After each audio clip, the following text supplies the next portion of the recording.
Good evening, YouTube viewers.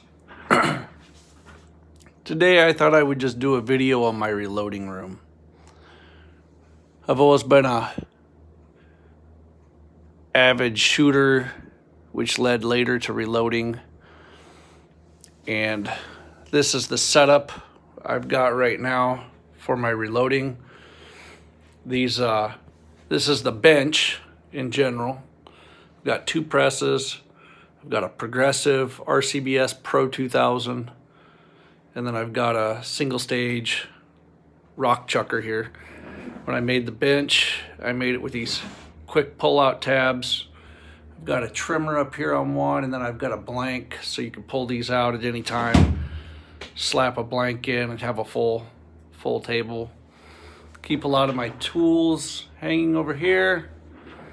I have my mat for cleaning guns. It just happens to be one of my HK P30 9mm at the moment. I do a lot of cleaning after shooting down here. Got my books. Got a automatic powder dispenser. All these is where I pretty much store all my shell plates for different calibers. I mean, obviously right now the 40's in, the Pro 2000. 223s are a little different. I divide them up into different steps. I'm trying to go right now with the step 2 of being the RCBS X die with a Hornady factory crimp die, I guess. I've got a nice bright light here, courtesy of local Harbor Freight.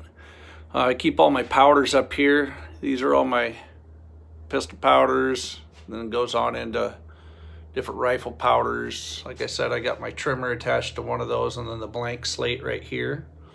Gun cleaning, lubes and oils, extra parts for whatever. Orange polish, I use that for painting front sight posts on certain handguns. Up here I've got another, this is my first digital scale. Now I use I use this Hornady down here for scale and reloading. I keep a humidity gauge down here so I know how humid it is, since these things tend to rust. I got all my primers up here, a couple extra shelves, some what is that, Slip 2000 gun wipes, bunch of empty cases. Some of them still have certain dies in them, I suppose. This one was really good. This is a Redding 40 Smith & Wesson push-through die. I use that. Let's say you're gonna use I don't know, I had a Springfield EMP 40 at one time, and the bull barrel had very tight tolerances. A lot of times 40 Smith & Wesson would shoot out of a Glock or even a SIG in some cases, certain weapons anyway. It would give them a little bit of a case bulge, and it wouldn't quite go into a bull barrel on a 1911. So if you ever have that issue, you get that push-through die, and you start with that process before you ever do any other process. That'll resize that brass to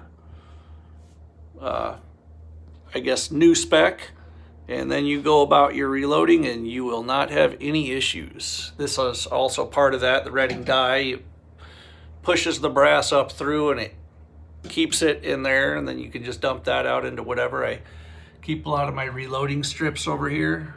I got large pistol, I think those might be Magnum. I got them all loaded. Small pistol, Magnum, whatever. I got my bullet pullers, trays. What is this? This is certain parts for the Pro 2000, timing cam pins and such. 308 Winchester factory crimp die, hand primer, more cleaning and gun parts just in case you ever need them. Famous Glock pistol bore cleaning kit. I got an AR-15 tools up there. extra gas rod. I got my case length caliper there, and then I've got a digital one somewhere around here. There's that one. I bought that on eBay. My primer loader. I got a nice little stereo system in here. It's got my speakers, and then below this bench I have my media separator. I've got my tumbler, little subwoofer that goes along with this sound. I control it all from here, and then you plug it into your iPhone or whatever, and yeah, it gives you really good sound. Keep all my power strips. I got a little vacuum there for cleaning up small messes. Got a scale here, a couple extra things. Brass, and this is where I keep all my brass. On this shelf I've got all my 223, these are just like oddball random things, probably some 380 auto and such, 38 special, 357 Magnum, 40 Smith & Wesson, more 40 Smith & Wesson, 9mm. Over here I have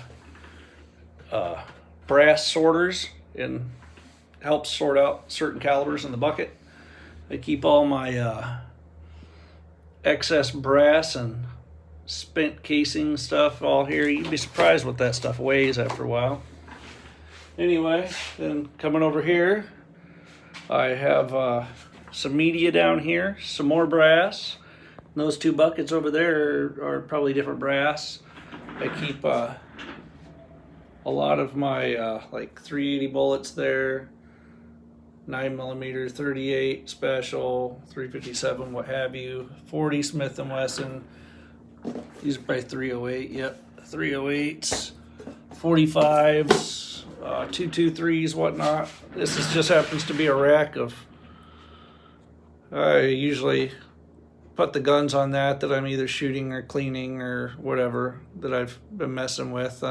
Right now it's got a couple of Browning A5s, a Mossberg 410, looks like a Browning long track. I think that's a 270. It's a Sweet 16. I got a Thompson, the old Chicago typewriter there, and this gun here actually used to be my grandpa's. I don't even remember what the heck it's called, but anyway, I've never shot that one. And then, like I say, once again, I keep a clock, keep what time it is, parts. This thing here, RCBS, is a great company. These guys have some of the best support for their products I have ever run across. If you have a problem, I mean, granted, sometimes you gotta wait for shipping, but they really stand behind anything that breaks on their equipment. Anyway, just wanted to kind of give everybody a look at that. That's my bench and all of its components, and like I said, brass, and then rifle rack with more storage. Anyway, hope you guys like this video. This is just me showing some of my setup off for people who maybe are looking to get something set up. And I thought I would share my thoughts and what I did. And I don't know, maybe it works great for me. Maybe it'll work for somebody else. Anyway, if you like the video, hit the like button, comment, or one or the other, whatever you guys feel like doing. Anyway, thanks again. See ya.